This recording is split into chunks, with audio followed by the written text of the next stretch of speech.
Suggestion pour rester 100% présent en écoutant.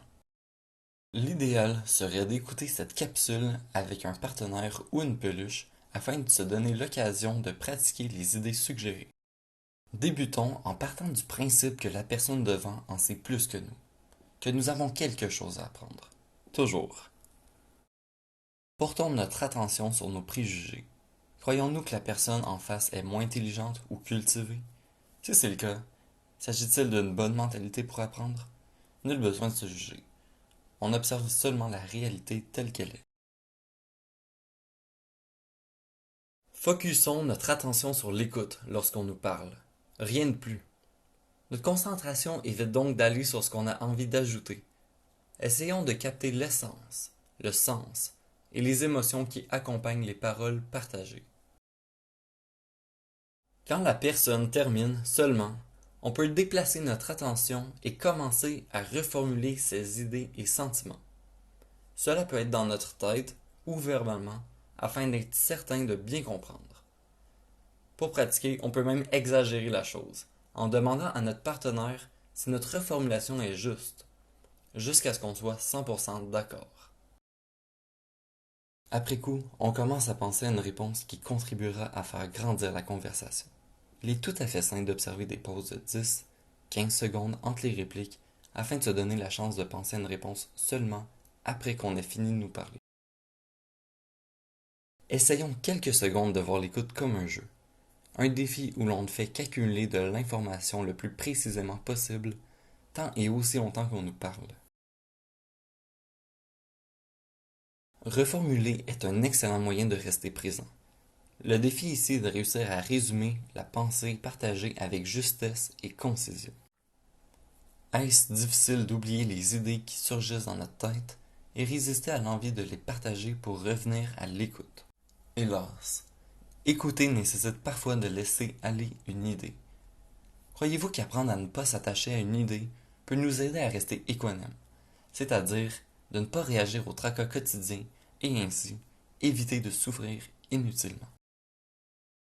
Toujours sur un air de jeu, tentons de diriger la conversation dans une direction qui poussera notre interlocuteur à nous partager quelque chose que l'on ne sait pas.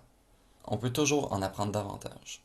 Même si on sait déjà la quasi-totalité de ce que notre partenaire peut nous partager, c'est notre responsabilité de trouver une de ces expériences que l'on ignore. Si on commence à nous partager des choses extrêmement bizarres, et si notre personnalité change au fil du temps, c'est un excellent signe que l'on écoute vraiment. Bref, si la conversation est plate, c'est de notre faute. Écoutons. En quoi cette vision plus enjouée et sur un air de défi nous aide-t-elle à porter plus attention? Est-ce que la vérité règne dans cette conversation? Essayons d'observer ce qui se passe dans notre corps lorsque nous échangeons des vérités avec autrui. Avons-nous la sensation d'être guéris? Est-ce que cette sensation est partagée avec notre partenaire? Si on a de la difficulté à se retenir de partager une idée dès l'instant où elle surgit, essayons d'observer notre respiration pour s'ancrer consciemment dans quelque chose de présent.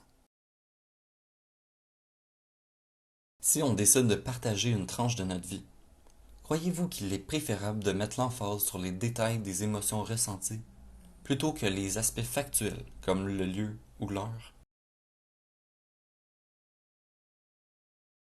Pour rester 100% présent en écoutant, on peut porter notre attention sur différents sons, en essayant d'isoler les bruits ambiants des paroles.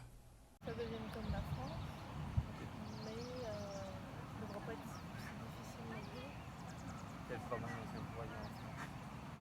Prenez-vous un peu de temps chaque jour pour écouter le silence. Croyez-vous que ça pourrait vous aider à entendre davantage de détails? Comment notre cœur vibre-t-il? Est-il rempli d'amour, de reconnaissance pour les expériences qu'on nous partage? Ou travaille-t-il à contre-cœur, c'est-à-dire en ayant hâte que ce soit notre tour de parler? Pourquoi? Comment est la posture de la personne devant vous? Est-elle souriante, énervée ou angoissée par ce que l'on dit? Hochons-nous inutilement la tête accompagné de OK, pour montrer qu'on écoute. Cherchons-nous constamment à dire en quoi on a raison afin de gagner les discussions? Finalement, la clé d'une bonne écoute est juste de porter attention à la personne en face. Rester conscient 100% du temps peut être aussi simple que d'observer sa respiration ou porter attention à ce que l'on entend pour le restant de sa vie. Merci infiniment pour l'écoute. Si vous avez apprécié, n'hésitez surtout pas à vous abonner à la chaîne Ecoconatus pour plus de capsules similaires, en plus d'aimer et laisser un commentaire. En attendant, arrêtons et sachons.